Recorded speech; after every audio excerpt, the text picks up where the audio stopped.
Chapter 30. And when Rachel saw that she bare Jacob no children, Rachel envied her sister, and said unto Jacob, Give me children, or else I die. And Jacob's anger was kindled against Rachel, and he said, Am I in God's stead, who hath withheld from thee the fruit of the womb? And she said, Behold my maid Bilhah, go in unto her, and she shall bear upon my knees, that I may also have children by her. And she gave him Bilhah her handmaid to wife, and Jacob went in unto her. And Bilhah conceived, and bare Jacob a son. And Rachel said, God hath judged me, and hath also heard my voice, and hath given me a son. Therefore called she his name Dan.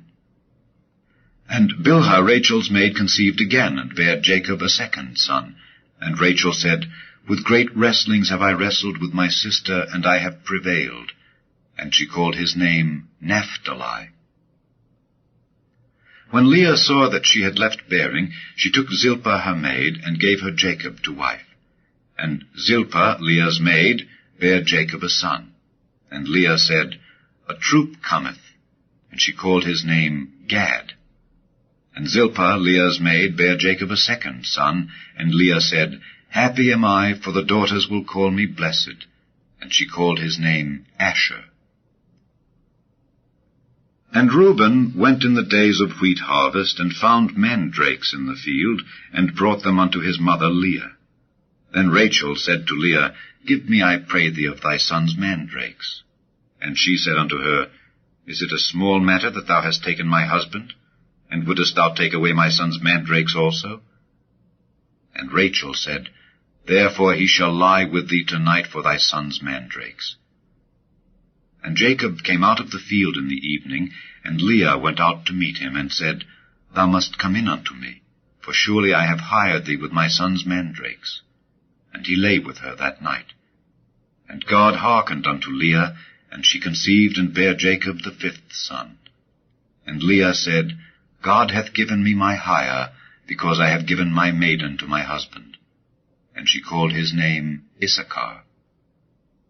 And Leah conceived again, and bare Jacob the sixth son. And Leah said, God hath endued me with a good dowry. Now will my husband dwell with me, because I have borne him 6 sons.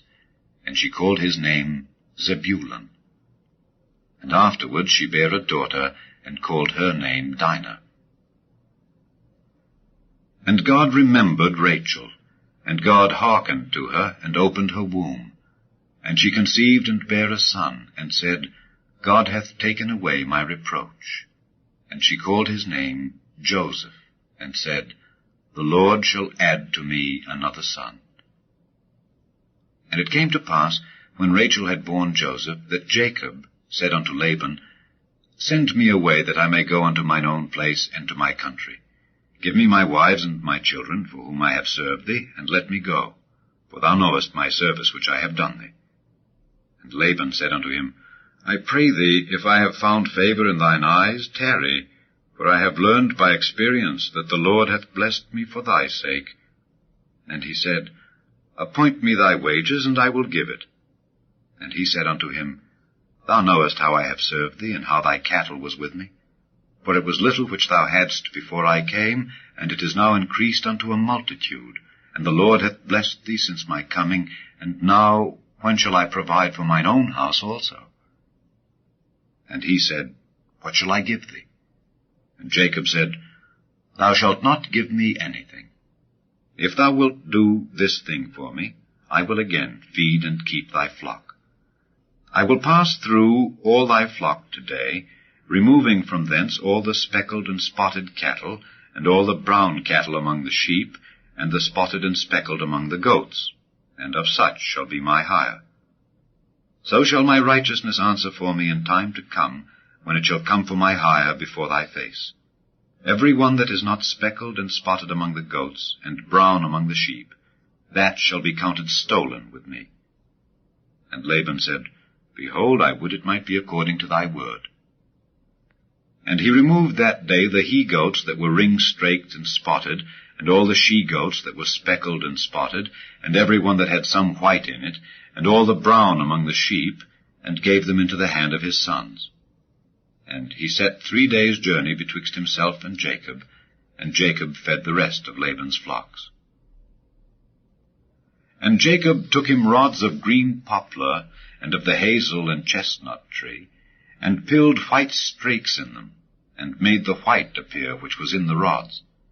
And he set the rods which he had pilled before the flocks in the gutters and the watering troughs when the flocks came to drink, that they should conceive when they came to drink. And the flocks conceived before the rods, and brought forth cattle ring-straked, speckled, and spotted. And Jacob did separate the lambs, and set the faces of the flocks toward the ring-straked, and all the brown in the flock of Laban. And he put his own flocks by themselves, and put them not unto Laban's cattle. And it came to pass, whensoever the stronger cattle did conceive, that Jacob laid the rods before the eyes of the cattle in the gutters, that they might conceive among the rods. But when the cattle were feeble, he put them not in. So the feebler were Laban's, and the stronger Jacob's. And the man increased exceedingly, and had much cattle, and maidservants, and menservants, and camels, and asses.